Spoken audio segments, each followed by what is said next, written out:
All right. Okay, hello, welcome everyone to our new episode of the Gruyter Book Talk.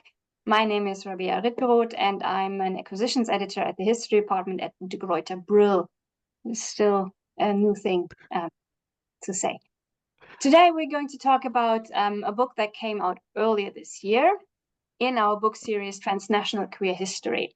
It's called A Badge of Injury, the Pink Triangle as Global Symbol of Memory, and it analyzes gay and lesbian transregional, thank you, here it is, transregional cultural communication networks from the 1970s to the 2000s. The author of this magnificent book is here with us today. Please welcome Dr. Sébastien Tremblay, historian and researcher for queer, global, and intellectual history at the Europa University Flensburg.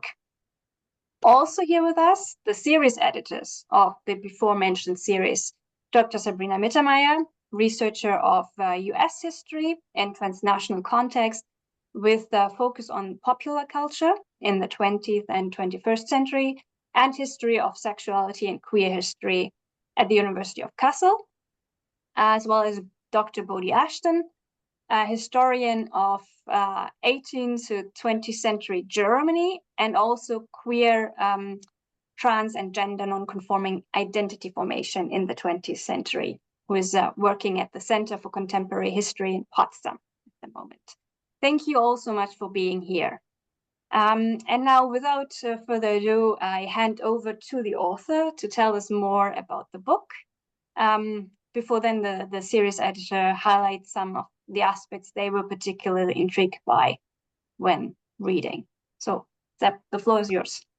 Thank you very much. I'm very, very happy to be here and to talk about this book, the last 5 or 6 years of my life, I guess. So it was a great pleasure to work with all of you, bringing that book out in the world. So I'm very happy to have this conversation with you today, and thank you for inviting me.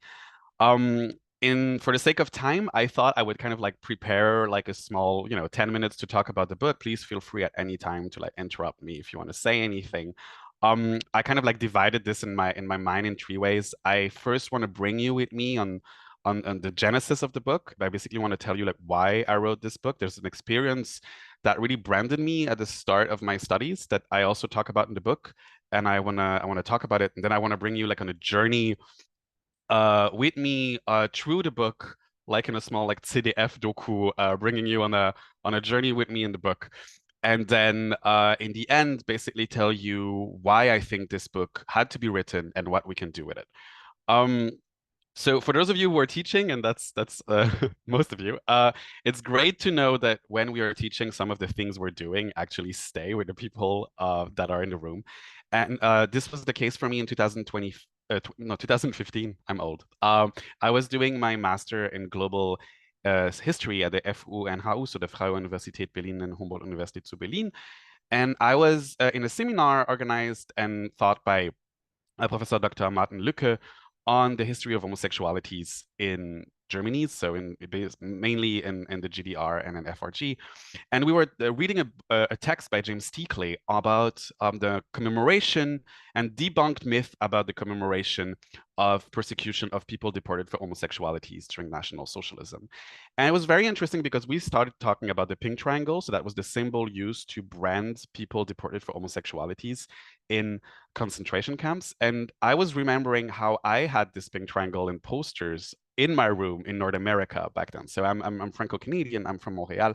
And many people I was, protesting with or just like, involved politically with had pink triangles as tattoos on posters, on flyers. And everyone in the room in Berlin was basically against this. We're basically saying that using this pink triangle was a form of relativization of the past. And to my best knowledge, I was the only German non-national in that room, and that kind of like branded me like this kind of idea that we were like completely in disagreement about this. And I thought at some point someone would have to write about this. And you know how PhD works, you need to find a topic and then you're going to work on it for like many, many years. And I barged into Martin's office later on and I said like, oh, I need to do this PhD. And we were talking about this.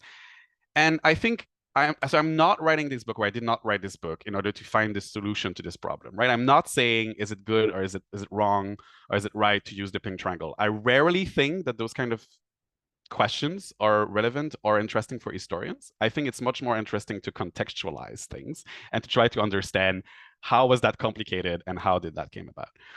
And so I want to start with a quote for you. It's a small quote, don't worry. And it's nothing against the person who said that, Klaus Müller, who worked as a fantastic consultant for the Holocaust Memorial Museum in DC. But he said in an interview in 1993, commenting on people using the pink triangle, especially like in the 90s, quote, symbols have a way of losing their power and their meaning as they're absorbed into a consumer culture until they become so neutrally ubiquitous that no one really sees them anymore. It's a Nazi invention. It has no other historical significance. End quote. And I was reading that while reading, like trying to find literature on the pink triangle, and I thought, well, this seems kind of I feel we need to nuance this because I don't think that people using like the famous poster by ACT UP, the AIDS Coalition to Unleash Power, silence equal death with a pink triangle pointing up. I don't think it's the same pink triangle as the pink triangle that were used by the Nazis in camps. I don't think that my friends tattooing the symbol on their body were doing the same thing necessarily as what the Nazis were doing. But what are we doing? How are we doing with this? Like, what are we doing with this as historians? And I argue in the book that there's many pink triangles, but at the same time, it's always the same pink triangles. I am arguing that a pink triangle is a visual concept and it has like multiple layers always present and haunting us through the past and through the present and eventually through the future. And we're kind of like walking on memory bridges, which I call pink triangle bridges in the book. And we're trying to make sense of all of this. And this is always connected to context, to positionality, and to different kind of ways we have to transfer knowledge. And I'm not the only one saying this, but I'm basically like arguing once more that visual culture, visual concept are indicator and factor of historical change, right? They're not only complements to like textual sources, and they should be like seen as a different their thing in its and themselves for historians. And so I come to many conclusions in the book, but basically what I'm coming to, I'm like tracing the history of this pink triangle on both sides of the Atlantic. I'm looking at the Euro-American world as this kind of like diffuse world of exchange of ideas. And I came to the conclusion that knowledge about National Socialism and knowledge about National Socialist persecution or exaggerated myths about those persecution became a form of legitimization for queer rights in the Euro-American world. I also came to the conclusion that visual culture played an important role in this transfer of knowledge and the creation of a queer historical subject in the Euro-American world. And I also basically point out that we need to understand this Euro-American queer history in a transregional way. It's not a story of a symbol that starts in Germany and is being picked up all across the Euro-American world. It's always very entangled. And I'm very happy to talk this in more details in our discussions afterward, but basically the 300 pages are saying we need to understand this globally. It's not like just a symbol that's moving around. It's a symbol that's entangled everywhere. And so global here, global in the title, is not global as space, but global as argument. This is not a world history of the pink triangle. I mapped the pink triangle in many ways across the world: Nigeria, Hong Kong, Kuala Lumpur, Australia. But I am basically trying to understand, if we look at the Euro-American world, how are those places also connected to this? I'm not just doing a whole history of the pink triangle. First of all, I did not have the language skill for this. And second, well, at the base, it was a PhD project. So like funding and archive, it was very generous, but I cannot go everywhere. So I don't want to go like chapter by chapter in what I did, because that would take too long. But basically, the book is divided in 3 parts. The first part is trying to recover this story, where I am looking at how the pink triangle was recuperated in the 1970s by activists in a West German context, and how that influenced and was entangled with different kind of like knowledge transfer in the US, Canada, and other places in the Euro-American world. And I'm already trying to point out that this is a very complicated story, and you need to look at different kind of like transfer and different kind of what I call pink triangle brokers.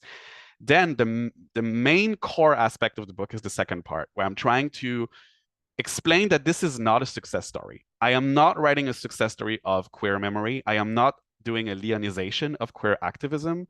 I think some people did this like in a very beautiful way. My colleague Jake Newsome has done this in his book from that got published in 2022, Pink Triangle Legacies. You should read it if you haven't. And he's recovering this story as well. But I'm trying to complicate this. I'm saying that an inclusion to official memory, an inclusion to politics has also come with a lot of exclusion. And this is very important for me. Erasure of lesbian experiences, erasure of trans identities, a form of universalization of Euro-American history that completely erase experiences of BIPOC activists inside and outside the Euro-American world. So this is like the more critical aspect of the book. And then the book ends with what I call essays, where I try to also frame this story in a way where we can understand other aspects that are a little bit more abstract of this story. So I'm trying to understand the pink triangle as a symbol of temporality, how this is also connected to homonationalism, to consumer culture, and the way objects are being framed in different kind of way. My partner would laugh right now if I say this, but my office has kind of become like an emporium of many pink triangle merch. Like I have like many things like around me. And I'm trying to understand what did that create? Like, is that connected to me writing this book as well? And I think I'm trying to position myself a lot in this book as someone who's writing about something that is dear to his heart. And so I want to finish this by mentioning many exclusion that I'm looking at in the book, maybe like as a form of impulse for a discussion afterward. But one of the exclusion that I mentioned already is how lesbian and trans experiences of those persecution were a lot erased by the focus on Pink Triangle and memory of people who were deported for paragraph 175. You realize I'm never saying queer men or saying homosexuals because we don't have the sources to define everyone who were in the camps. If they had like a way of defining their sexualities, if they defined their sexualities at all, there's like bisexuality erasure here. But also we have people that are men in with quotation mark in the documents of the Nazis, but were actually like trans women. And so like all those experiences are kind of subsumed under this idea that if we use categories created by the perpetrator, and the pink triangle is a symbol of those categories originally, how reproducing this through memory also created form of exclusion. And this is up to this day where some historians are still gatekeeping. I call this kind of the gatekeeper, like lesbian memory and trans memory from official memory. There's also an exclusion through this universalization of a queer history that comes from the Euro-American world. So this idea, like the UN is writing reports in the 80s about how the pink triangle is the kind of patent of nobility of a queer history that would be worldwide. Well, this is like kind of like centering a very Euro-American focus on queer history and kind of like universalizing it to the rest of the world. And I think this is very problematic, and we need to like understand how this connected with power dynamic and power asymmetries on the world stage erased other form of queerness, or also subsumed form of and realities and experiences that are not necessarily queer outside in the world and the rest of the world as queerness. And finally, one of the other thing that I think about a lot and is very important is how my colleagues Laurie Marofer and Christopher Ewing have written wonderfully about the assumed whiteness of queer communities in the Euro-American world, or like how a community that is definitely not just white has been unmarked by race, so it was kind of created as a white community in our like imagination, or how it was just completely unmarked by race. And what I'm bringing here in this book is saying that this is also connected to memory. And for example, because queer memory and the creation of the queer historical subject in a country like Germany is very connected to kind of like coming up to term with this idea of persecution and remembering persecution. People who are migrants coming after 1945, or people who are deemed migrant, who don't have experience of migration but are deemed migrant. Here I think of the German term like Migrationshintergrund that we could like talk about for like ages. But basically, because queer history and queer memory in Germany is so formed into like this kind of container that is persecution and queer memory of National Socialism, it kind of erased the participation of BIPOC queer activists who have been there for a long time in Europe, but because the story is presented as a white story, they're kind of excluded from this Vergangenheitsbewältigung, this idea of coming to terms with the National Socialist past, and therefore from the queer community. And they're presented as something that's always just arriving. Like Fatima Al-Tayyab has written about this as well in Generita Worm. But basically what I'm saying here is that this is connected to the pink triangle. And that's the point I want to finish with, is that something that's very, very, at first glance, interesting, which is, and important, which is coming to terms with those persecution and actually like remembering people and their suffering, can also exclude other people at the same time. And we need to look at queer memory, and we need to look at queer Euro-American history from this angle, from this intersectional angle. And we can only do that by writing queer global history, I think, because we need to look at this entanglement. We need to provincialize gay, white, cis history inside queer history. And then who's better to do that than like a white cis gay dude like me, and actually like try to criticize this. And then we need to provincialize this Euro-American queer history in the rest of the world, right? It's just one aspect of many. And I think like the next book that I would have to write, if I was not like now completely going in another direction because of the German academic system, if I was writing a second book, I would try to now deprovincialize other queer histories in the rest of the world and try to confront them with this Euro-American narrative and try to understand where that could also productively bring us.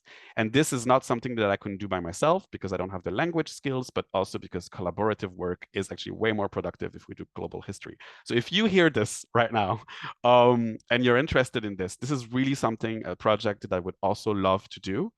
And it doesn't have to be like my main project, but it can be like a very important project. And I need to do this with other people. So my emails are always open for this. And yeah, so this is like a very, very short, quick tour of those 300 pages, but I have so many things to say, so many things I've written about. And I'm also very interested to know what you thought about this, editing this book. So thank you very much.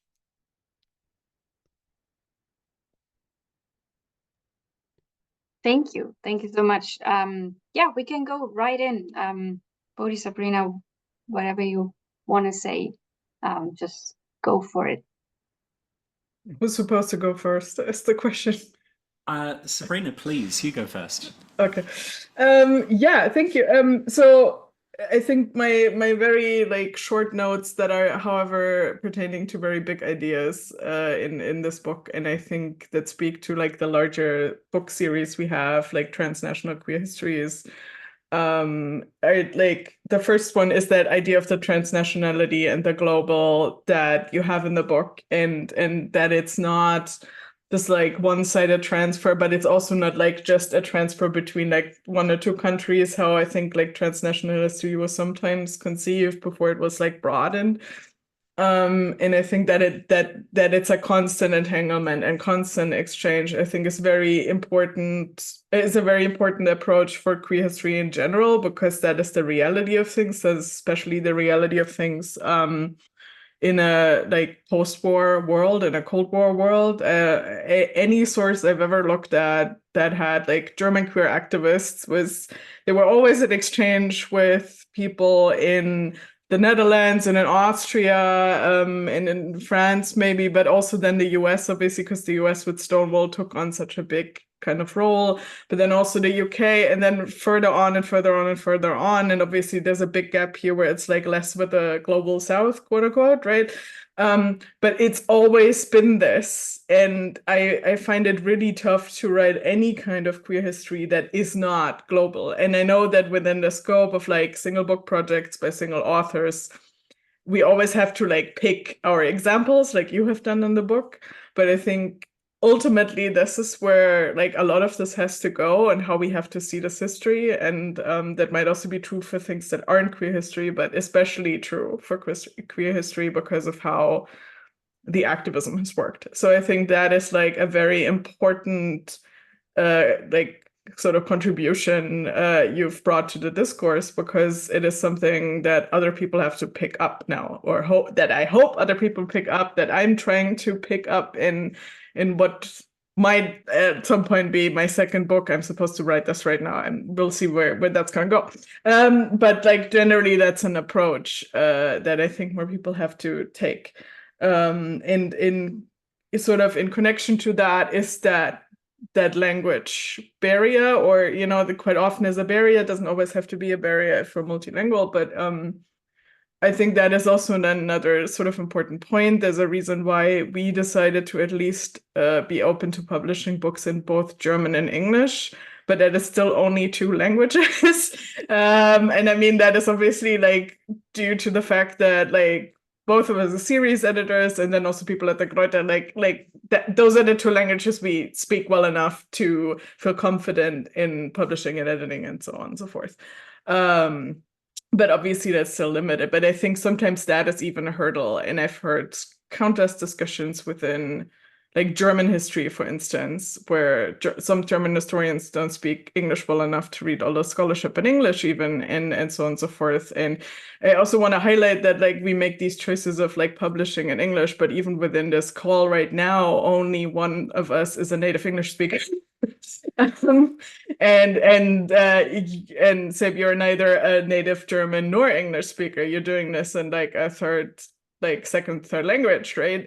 So that I think is another kind of important dimension that obviously you sort of like go up against all the time, but you also have to reflect on. And I think you do this really well in the book when you, for instance, keep using the word schwul versus always translating it as gay, even when you translate things like, like the names of activist organizations in German that have schwul in them, you usually stick with schwul. And I think that's important because that might sometimes mean something else than gay. So you're like not flattening out the differences between things.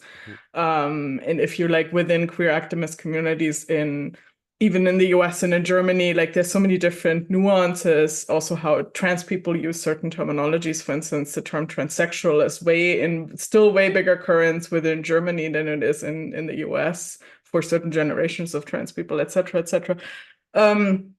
So I think that is also an important thing we have to think about when we do these kinds of histories. What terminologies do we use? Do we translate them? Do we not translate them? How we handle them? And kind of the third thing that struck me, also just sort of reading your intro and thinking about like when we started, all of us like here started to work on a series or like work on other projects we've been working on when we're queer history, is how new everything is. I think you said Jennifer Evans, who in like 2016, which is not very long ago, sort of made this push for like a new queer history. And I feel like, of course, you cite all these activists and like sort of historians that were there before, Albert Knoll and Andreas Pretzel, and but it is so new, and like we feel like there's so much scholarship coming out now, which is great, but we're still in such a precipice of like what this could even be. And I think your book is like really important for certain cornerstones with how to approach this going forward. So yeah, that's what I have to say. Do we want to do a back and forth for this, or I take what Bodie also is saying and then we open this? Yeah, okay, we do this like this. I think that's good. Okay. Sorry, Bodie. All right. No, you're fine. You're fine. I get to be the as Sabrina's pointed out, the token native English speaker here, which is a strange position to be in. But look, so many thoughts, and I want to sort of make a point for anyone who's listening to this now, or rather in the future. First of all, this was an absolute joy to be able to be part of here. It's like we do the least part of it. Obviously, all of the work comes down to Sébastien. He's done an incredible job here, but it was such a joy to be able to work as a series editor on this and on other volumes that we're going to be seeing, of course. This is really, really exciting. This is also an absolutely beautiful book, and I'm going to have trouble putting all of my thoughts together for that, because every time I want to think about it, I just want to say that it is a lovely book, and it is one that is really important, I think. One of the things that I think in sort of a technical aspect here, sort of the art of writing and researching, which has sort of come up in the talk already, is this community of scholars we have, is this sort of kinship that we have between scholars of queerness, because Sabrina just said this is relatively new stuff. A lot of the work that has been done in queer history that is really making waves now is very, very young.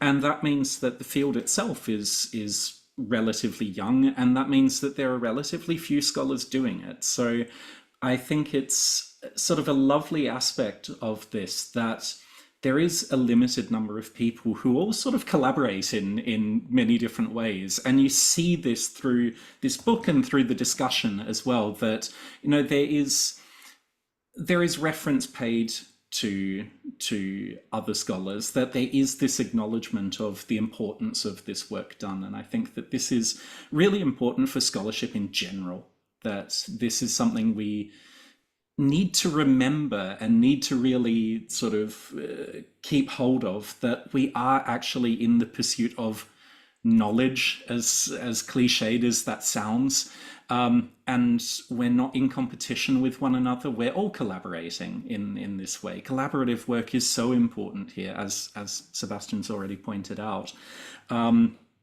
And so in this regard, that sort of acknowledgement throughout this work, I think, is of vital importance.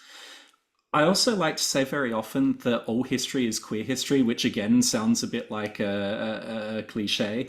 But what I really mean here, I'm sort of drawing a little bit from Anna Heikova talking about using queerness as a lens rather than a prescriptive terminology. And that we should look at things through queer lenses in order to gain a greater understanding, even if the subject that we are looking at is not necessarily in and of itself queer.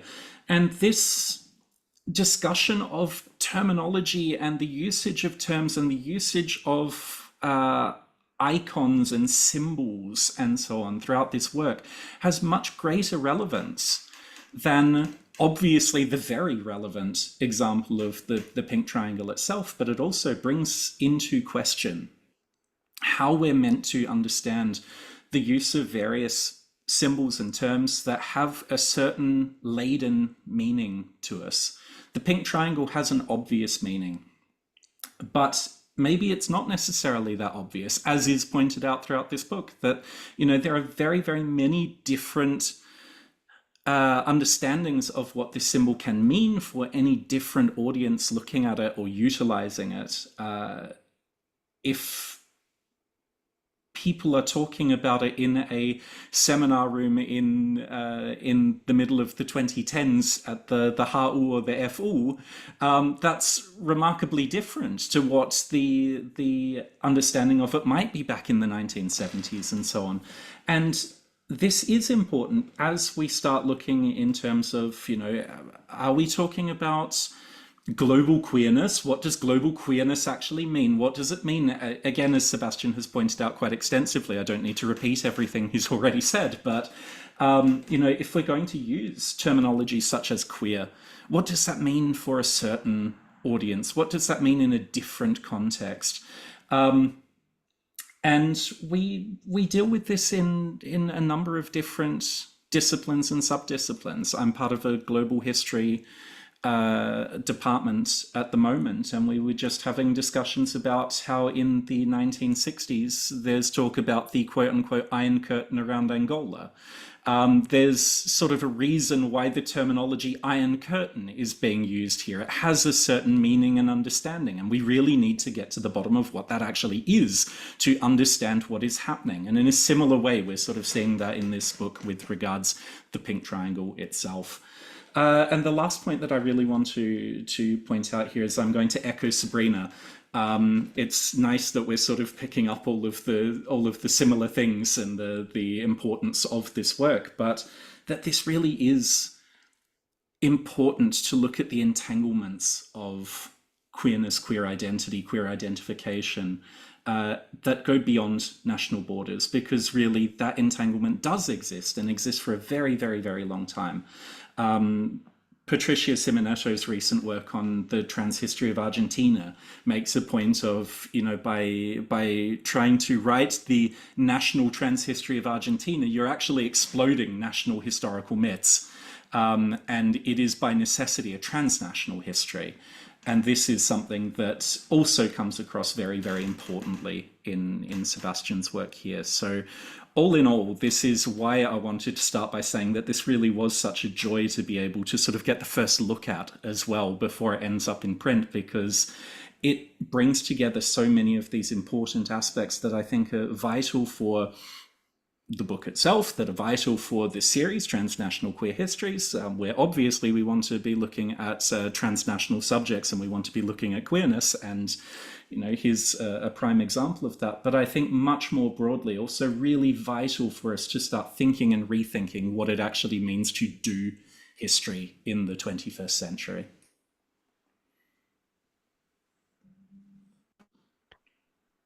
Thank you. It's great to hear it's this fantastic privilege to hear other people talking about a book that one has written. It's always very nice. There's so many things you've said. I just want to like kind of take both of your intervention together and kind of like answer to a couple of those things. Not answer, but like just continue what you were saying, like in a similar perspective. So one of my goal with this book was basically like if I end up on a panel at I'm gonna call it the Historikerinnen-Tag. But like I don't want them to know which panel they can put me on. Am I like global history? Am I queer history? Am I German history?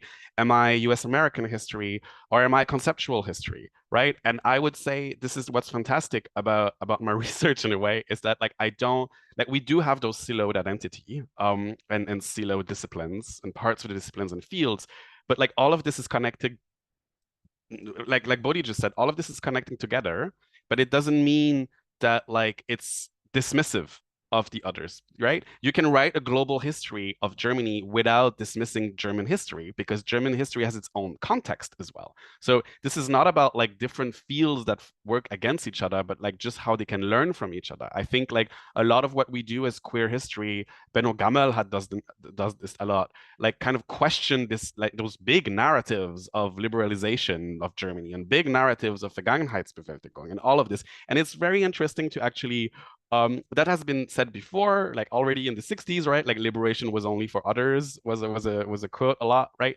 And Craig Griffiths talk about this in his book as well on the 70s.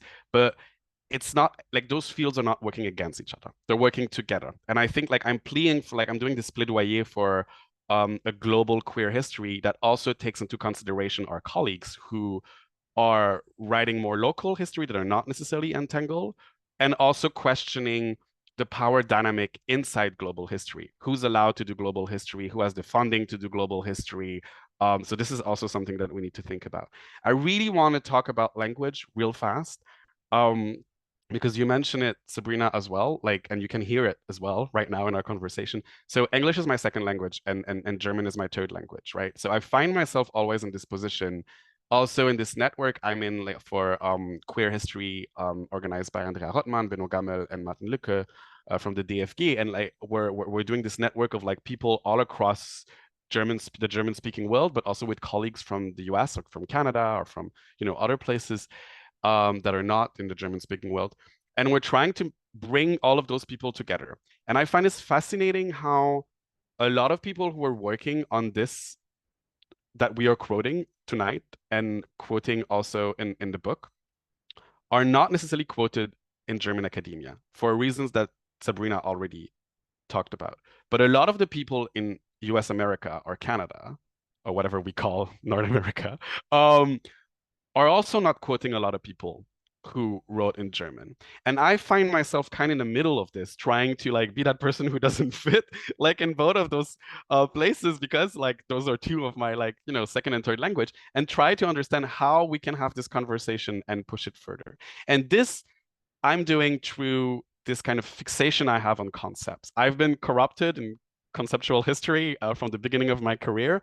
And analytical concepts, like I would not call this like a queer lens here. I would call this like queerness as an analytical concept. Is very important to deconstruct and also to understand in order to write a global history that is not a diffusionist global history, right? It's not about something starts in the West or whatever, the global North, and then like goes elsewhere, right? That's easy. That's not, that's also has like a lot of like colonial undertone. Like this is not what I want to do. What I want to do is trying to map a kind of semantic field of queerness, of what I call queerness, that is very fluid, that involve images, symbols, words, like written concepts, and try to understand how all of those people talk to each other. And that's why I don't translate schwul, because schwul is not gay. And gay and schwul is not PD or a gay with an E, like in French. And it's, but at the same time, people who are gay, PD, queer, Tunten, like whatever they call themselves, they kind of all connect to the pink triangle for one reason.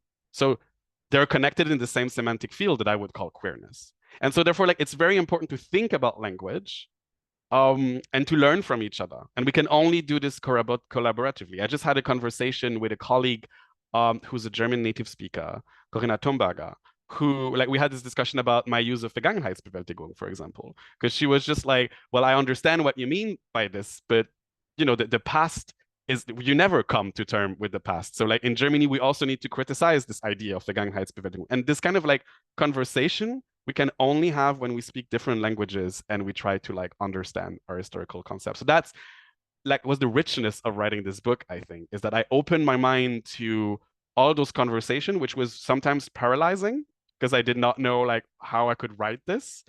But now that it's written, I really feel that like it was great to push all of those things in those 300 pages. And hearing you talk about it, I guess it's not that chaotic the way it ends up in the book. And I'm very, very proud and happy about this.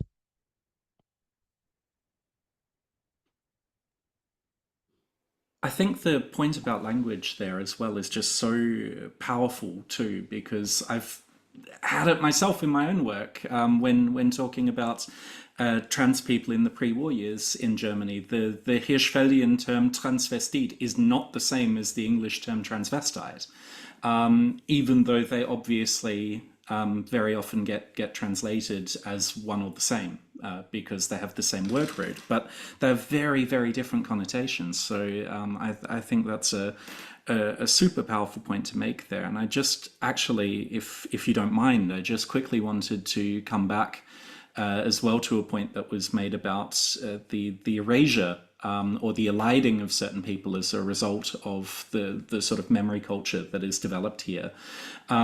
Because I feel that quite a bit of this comes about because of, you can correct me if you think I'm wrong here, but because of a certain bias, that's a terrible word for historians, but a certain bias that historians often have for using certain types of sources that are usually the more obvious sources or the more authority-laden sources. Here, the pink triangle is an authority-laden source.